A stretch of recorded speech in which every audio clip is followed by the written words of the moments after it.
Padahal yang aku bawa juga bukan makanan mewah, makanan sederhana. Sisa nasi kemarin malam, sepotong ikan asin yang masih kecil, sisa ada. Siapa yang mencuri?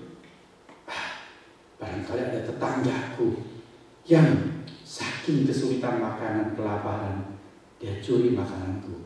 Biarlah, aku masih cukup kuat kok untuk makan siang ini, menyelesaikan pekerjaan sampai sore. Dia lebih butuh, biarkan dia. Roh jahat heran sekali. Kok ada orang yang hatinya mulia begitu baik? Dia cerita kepada teman-temannya yang setali 3 uang jahatnya dengan dia. Lalu teman-temannya tertawa berkata, tentu saja kamu gagal. Kalau kamu mau bikin orang jadi kikir, serakah, dan pemarah, jangan buat dia miskin, jadikan dia kaya raya. Benar. Kamu boleh coba, tidak terbukti, tanggung sendiri. Jadi dia mulai program rencana jangka panjang. Dia memberikan kesuburan khusus di tanah yang dikelola si petani. Sampai dia dapat komisi banyak dari tuan tanah yang memiliki tanah tersebut. Dengan komisi itu sekarang si petani bisa membeli tanah sendiri. Dan heran, waktu petani lain semuanya tidak ada hasil, tanaman semua paceklik, ladang dia paling subur, hasilnya berlimpah-limpah. Wah, selain cukup makanan sekarang, dia masih punya tabungan dalam lumbung-lumbungnya. Gandum berlimpah-limpah. Sekarang petani miskin itu sudah menjadi kaya raya. Dia punya gandum begitu banyak, mau diapakan? Lalu si roh jahat memberikan satu ide. Why not? Gandum-gandummu yang masih lebih itu kamu bikin jadi vodka, jadi minuman keras. Nilainya bisa lipat. Jadi dia belajar bagaimana bikin tuak, bagaimana bikin minuman keras, bagaimana bikin vodka. Ternyata vodka yang dia buat itu laku keras. Dia semakin banyak harta bendanya, makin kaya raya. Dia mulai sering mabuk-mabukan. Satu hari dia undang pesta, teman-teman semua datang. Di tengah-tengah pesta mereka sudah mabuk-mabuk. Lalu dia yang sudah mulai juga teriak. Dia ingat, kamu ngutang belum bayar kepadaku. Ngutang gandum berapa pikul, dia tagih. Lalu teman-teman yang sudah mabuk juga berkata, aku belum bisa bayar. Dan si petani mulai marah. Enak saja kamu belum bisa bayar. Besok kamu harus kembalikan gandumku. Gandumku aku perlukan untuk bikin vodka. Dia mulai menjadi seorang yang pemarah. Dan dia nggak cukup dengan gandum-gandum yang dia punya. Dia seorang yang serakah. Satu hari istrinya membantu dia bikin minuman keras tersebut. Kesenggol, tumpah. Dia tuding-tuding istrinya. Dia maki-maki. Dia bilang, kau sangka ini air hujan? Ini vodka tahu? Wah, dulu hidup begitu ramah, mesra dengan istrinya. Sekarang dia menjadi pemarah dan serakah. Apa maksud Tolstoy menuturkan cerita ini, saudara-saudara? Dia hendak mengungkapkan bahwa kekayaan, jika di luar Tuhan, dia tidak menjadi berkah, bahkan menjadi laknat. Rumah tangga yang dulu sejahtera, tenang, malah sekarang menjadi berantakan. Dia menjadi tidak lagi bahagia sebenarnya, justru ketika dia sudah kaya. Dia hidupnya tenang, sejahtera, sukacita, justru ketika dia masih miskin. Dulu dia berhubungan dengan sesama sebagai manusia dengan manusia, tetapi sekarang dia melihat orang lain sebagai objek untuk memberikan dia untung. Dia memiliki harta, yang lain itu peminjam harta bendanya, bukan seorang manusia yang perlu diperhatikan dan bisa dirasakan nasib penderitaannya. Dulu dia bisa mengerti penderita tetangga yang dia pikir kelaparan, butuh makanan dia. Sekarang, dia tidak tahan untuk bisa membiarkan orang tidak membayar kembali hutangnya. Lihat, si pengubah Amsal ini mengerti kebenaran tersebut. Dia berkata, Tuhan, jangan berikan kepadaku kekayaan sedemikian rupa.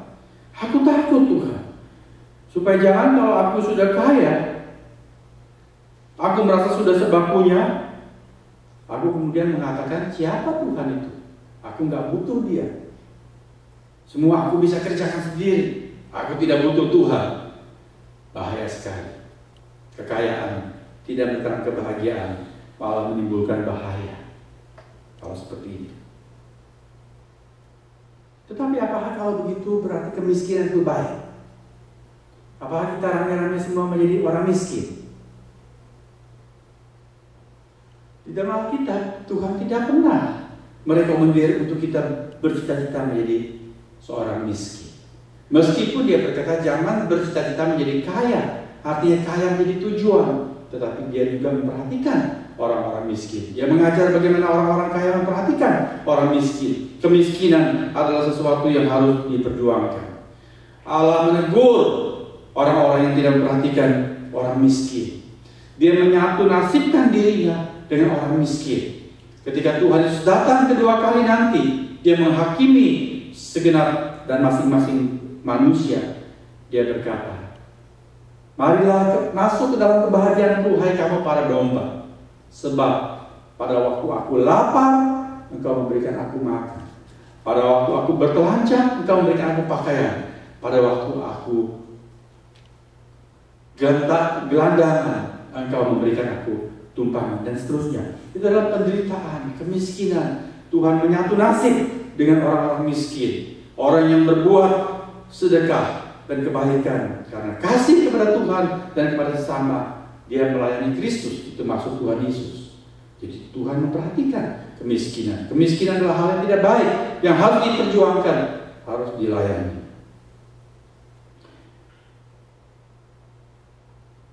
Bagaimanakah supaya kita di dalam keadaan cukup kaya atau keadaan kurang, kita tidak menghujat Tuhan atau melupakan Tuhan? Penggubah Amsal ini berkata, jangan berikan kepada kemiskinan, supaya jangan kalau aku miskin, aku mencuri, mencemarkan nama Tuhan. Terlalu miskin, orang bisa mata gelap. Untuk diri sendiri, seorang ayah, seorang ibu bisa menahan. Tapi kalau melihat anak sampai kelaparan, tidak punya kebutuhan pokok, bukan cuma hitungan hari, sudah minggu, bulan, seorang tua, seorang ayah, ibu bisa mata gelap melakukan kejahatan, padahal dia umat Tuhan, dia mencemarkan nama Tuhan. Bagaimana supaya kita tidak seperti itu? Di dalam keadaan susah, tidak mencemarkan nama Tuhan. Di dalam keadaan makmur, tidak menghina atau melupakan Tuhan. Bagaimana cara? Alkitab mengajar supaya kita mempunyai suatu falsafah hidup cukup. Tadi penggubah Amsal ini berkata, jauhkanlah daripadaku kecurangan dan kebohongan, jangan berikan kepadaku kemiskinan atau kekayaan, biarkanlah atau berikanlah kepadaku apa? Menikmati makanan yang menjadi bagianku. Makanan di dalam terjemahan bahasa asli itu berarti rezeki. Biarkanlah aku menikmati rezeki yang menjadi bagianku. Kalau sekian porsi rezekiku, ini cukup bagiku. Izinkanlah aku menikmatinya. Kalau kita mendalam ayat ini, kita boleh menafsirkan bahwa Tuhan Yesus mengajarkan doa Bapa kami. Salah satu pasal di dalamnya berdasarkan ayat ini. Dia berkata, berdoalah Bapa kami di surga dan seterusnya. Lalu berikanlah kami pada hari ini makanan kami yang secukupnya. Tuhan mengajar kita memiliki hikmat untuk merasa cukup. Sebab bagaimanapun orang memiliki banyak, kalau dia tidak merasa cukup, dia tidak akan mengalami kepuasan. Dia tidak mengalami kebahagiaan. Tapi seorang yang sepertinya berkekurangan, tapi dia bilang, it's okay, that's enough for me, cukup. Dia happy, saudara-saudara. Dia bahagia. Kebahagiaan itu terletak pada rasa cukup, bukan memiliki banyak. Suatu hari seorang kaya, di dalam cutinya, dia traveling, jalan-jalan ke daerah yang masih masih budaya asli. Lalu dia pergi ke pantai, dan di pantai ketika dia menyusuri tebing karang, ada seorang desa itu pakaian compang-camping, duduk pinggir tebing sedang mancing. Kalau dia tanya kepada orang desa itu, "Sedang apa kamu?"